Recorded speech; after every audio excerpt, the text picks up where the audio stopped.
Trees for the Future est une ONG américaine ayant accumulé une trentaine d'années d'expérience dans la mise en œuvre de projets agroforestiers à travers le monde.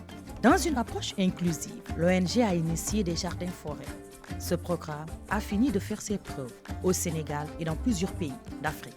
Notre modèle s'appelle le jardin-forêt. Donc, c'est des jardins qui sont productifs tout au long de l'année. Parce qu'on sait que les besoins alimentaires sont là chaque jour, chaque mois, chaque année. Il y a des moments de soudure comme le mois de mai, le mois d'avril, mai, juin. C'est des périodes où les familles ne trouvent pas à manger.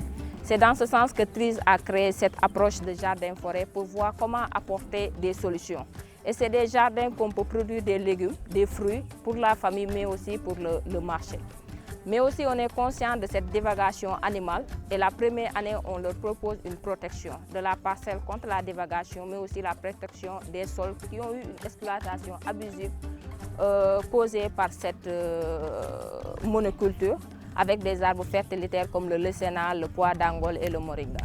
Avec l'ouverture de son antenne à Tambacounda, Trees for the Future compte accompagner les petits producteurs pour une agriculture durable. Le constat qui était fait ici, donc, il y avait la monoculture de l'arachide et du mil.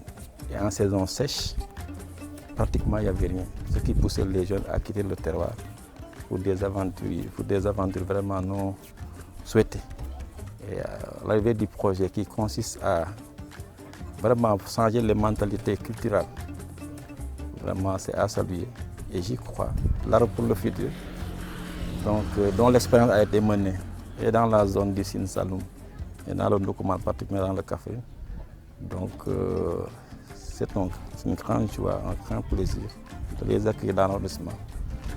Mais aussi, ma conviction est que vraiment le développement souhaité ne peut être atteint sans pour autant que des projets de ce genre soient dans le terroir. Pour améliorer la productivité, fertiliser les sols et protéger les champs, les agriculteurs seront formés et accompagnés sur une durée de 4 ans.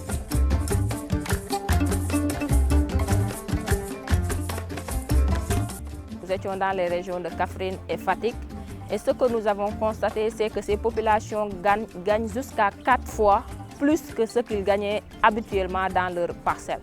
Parce que ce modèle que nous proposons, il y aura une production continue. Nous donnons le maraîchage pour la saison froide et la saison chaude.